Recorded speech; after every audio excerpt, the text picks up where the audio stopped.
Now the next one is the motion of the charge in a combined electric and magnetic field. Electric field ഉം magnetic field ഉം at the same time present ആകുന്ന ഒരു situation. അപ്പൊ അങ്ങനെയാണെങ്കിൽ നമുക്കറിയാം total Lorentz force ആയിരിക്കും അവിടെ act ചെയ്യുന്നത് അല്ലെ, Q E plus Q into V cross B. ഇനി അപ്പൊ ഇത് നമ്മുടെ ഇനീഷ്യൽ ഇക്വേഷൻ നമുക്കറിയാം, Q E plus Q into V cross B എന്ന് പറയുന്നത് നമ്മുടെ ടോട്ടൽ ലോറൻസ് ഫോഴ്സ്. ഇനി നമുക്ക് അവിടെ കുറെ കാര്യങ്ങൾ സെലക്ട് ചെയ്യാം. അതായത് electric field is acting along the Y direction. Y ഡയറക്ഷനിലുള്ള യൂണിറ്റ് വെക്ടർ ആണ് ജെ. സോ ഈ ഇലക്ട്രിക് വെക്ടർ എന്ന് പറയുന്നത് നമുക്ക് ഇ ജെ എന്ന് എഴുതാം. മാഗ്നറ്റിക് ഫീൽഡ് എന്ന് പറയുന്നത് ഇസഡ് ഡയറക്ഷനിലാണ്, അതുകൊണ്ട് ബി കെ എന്ന് എടുക്കാം. And the charged particle is moving along the X direction. അപ്പൊ വെലോസിറ്റി എന്ന് പറയുന്നത് വി ഐ എന്ന് എടുക്കാം. അതുകൊണ്ട് ലോറൻസ് ഫോഴ്സ് എന്ന് നമുക്ക് എങ്ങനെ എഴുതാം, Q into E J plus Q into V I cross B K. മനസ്സിലായോ? ഇനി now what is V I cross B K? I cross K എന്ന് പറയുന്നത് നെഗറ്റീവ് ജെ ആണ്. അപ്പൊ negative of V B J. അതെങ്ങനെയാ വന്നത്? ഇ എന്ന് പറയുന്നത് എക്സ് ഡയറക്ഷന്റെ യൂണിറ്റ് വെക്ടർ, കെ എന്ന് പറയുന്നത് ഇസഡ് ഡയറക്ഷന്റെ യൂണിറ്റ് വെക്ടർ. ഇവര് തമ്മിൽ പരസ്പരം പെർപെൻഡിക്കുലർ ആയതുകൊണ്ട് സൈൻ തീറ്റ ബിക്കം സൈൻ 90.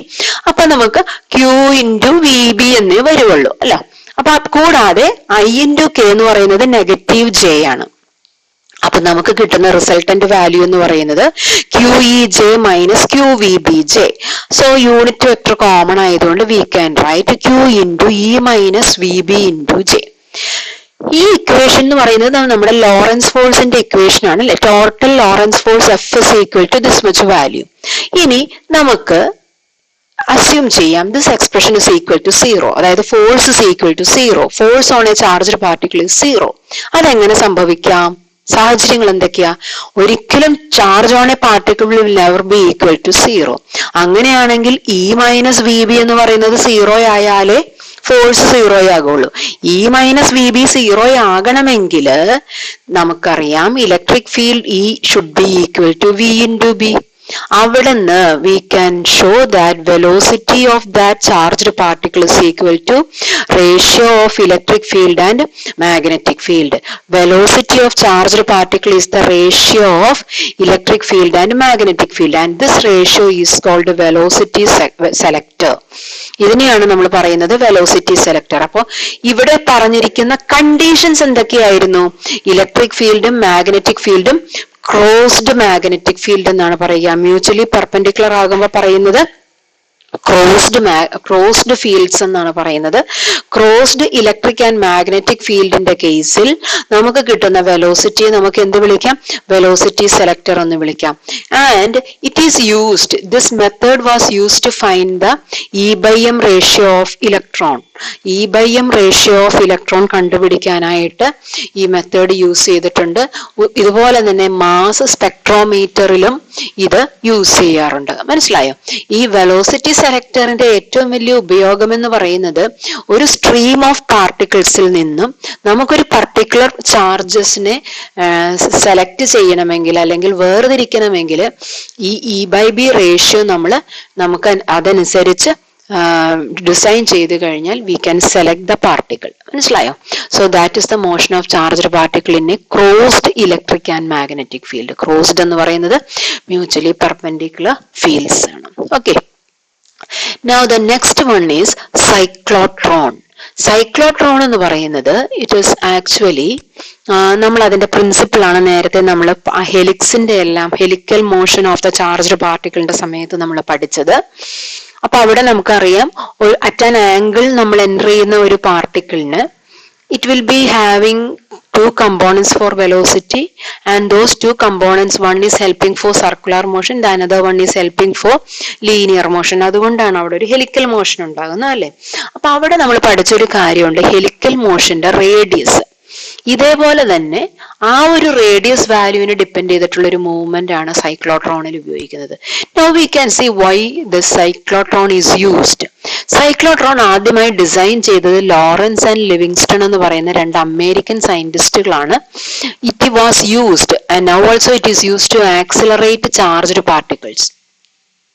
അതിന്റെ പ്രിൻസിപ്പിൾ എന്താന്ന് പറഞ്ഞാല് ചാർജ്ഡ് പാർട്ടിക്കിൾസിനെ അല്ലെങ്കിൽ ചാർജ് കാരിയേഴ്സ് അല്ലെങ്കിൽ ചാർജ് ഉള്ളതായ പാർട്ടിക്കിൾസിനെ ഹൈ എനർജി പാർട്ടിക്കിൾസ് ആയിട്ട് നമുക്ക് മാറ്റാൻ പറ്റും.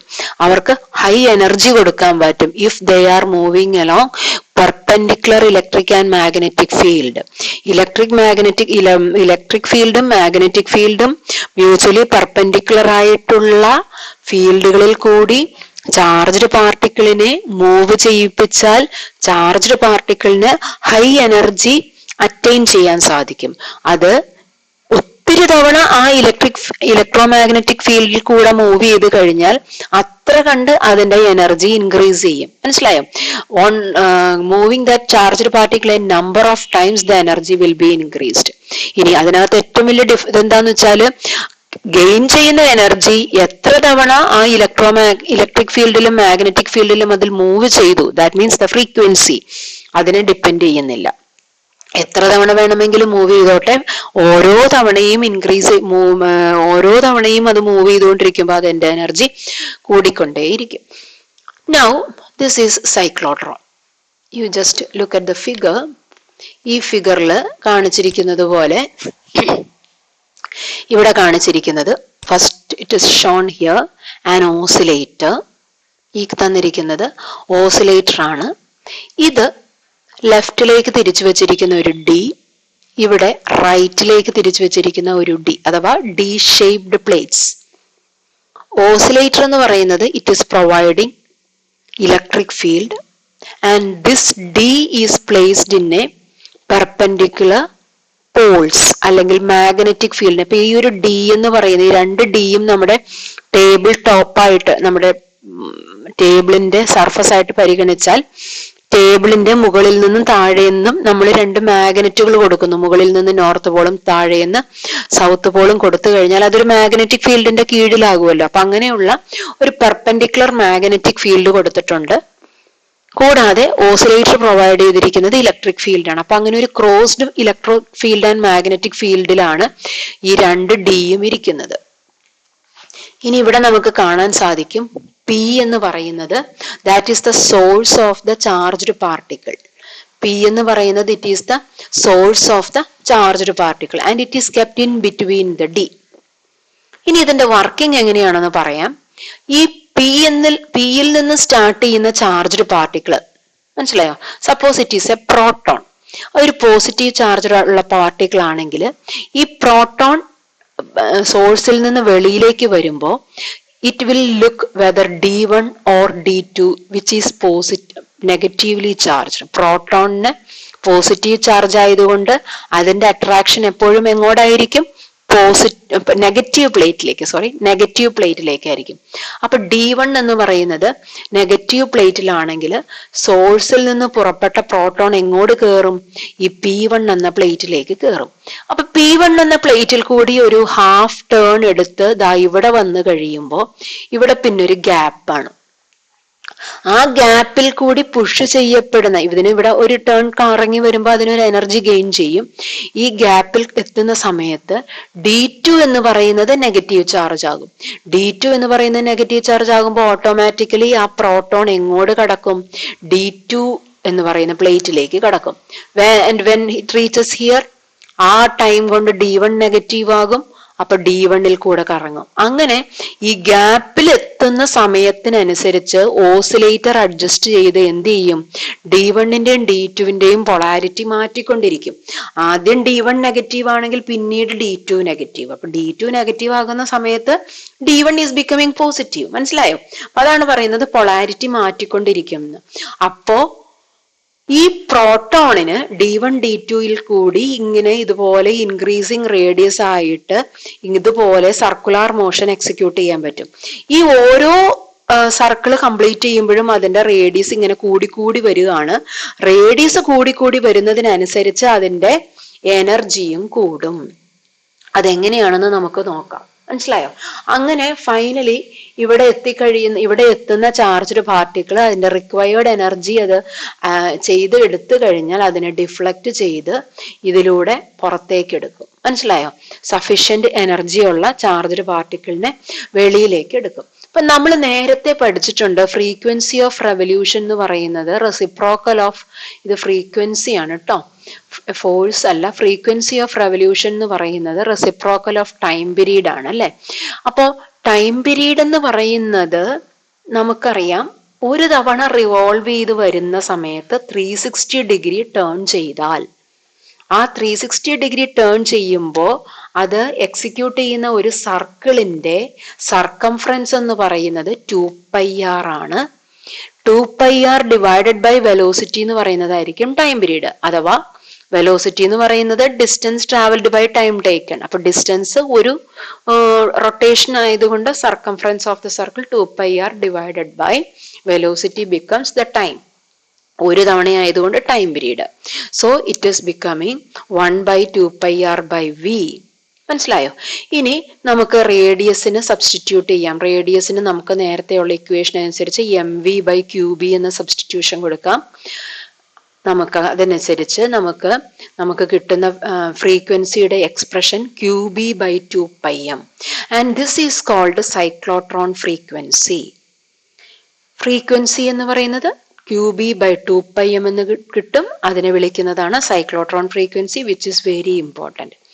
ഈ മൂവിങ് ചാർജിന് അനുസരിച്ച് as the radius keeps on increasing, energy keeps on increasing അല്ലെ. അപ്പൊ കൈനറ്റിക് എനർജി എന്ന് പറയുന്നത് എന്താണ്? 12mv². വെലോസിറ്റിക്കുള്ള സബ്സ്റ്റിറ്റ്യൂഷൻ കൊടുത്തു കഴിയുമ്പോൾ നമുക്ക് കിട്ടുന്ന ഇക്വേഷൻ 12m × qbr/m². ഇനി ഇത് സൈക്ലോട്രോൺ ഉപയോഗിച്ച് നമുക്ക് ഇതുപോലെ കൈനറ്റിക് എനർജി ഇൻക്രീസ് ചെയ്യാം.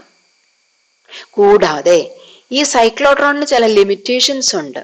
അതായത് ഇലക്ട്രോൺസിനെ ആക്സിലറേറ്റ് ചെയ്യാൻ പറ്റില്ല. കാരണം ഇലക്ട്രോൺസിന് മാസ് വളരെ കുറവാണ്. 10⁻³ ആണല്ലോ, കിലോഗ്രാം ആണല്ലോ മാസ്. അപ്പൊ അത് കാരണം മാസ് കുറഞ്ഞ ചാർജ്ഡ് പാർട്ടിക്കിളിനെ നമുക്ക് ആക്സിലറേറ്റ് ചെയ്യാൻ പറ്റില്ല. കാരണം മാസ് കുറഞ്ഞ charged particle high velocity acquire ചെയ്യുന്ന സമയത്ത് അവരുടെ മാസ് മാറും.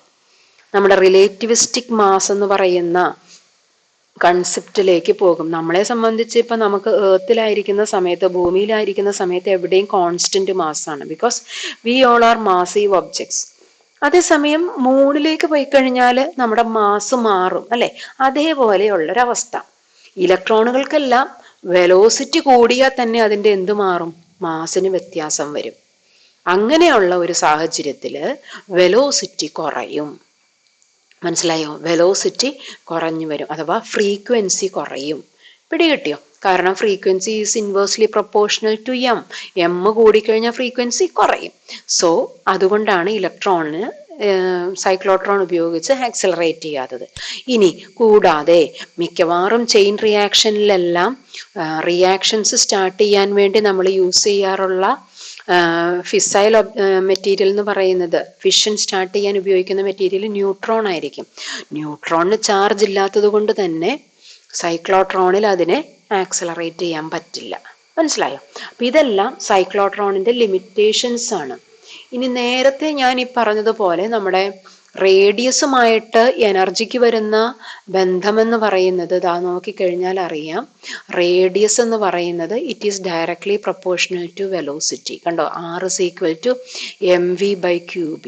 അപ്പോൾ റേഡിയസ് കൂടുമ്പം വെലോസിറ്റി കൂടും. അപ്പോൾ വെലോസിറ്റി കൂടിക്കഴിഞ്ഞാലോ കൈനറ്റിക് എനർജി കൂടും.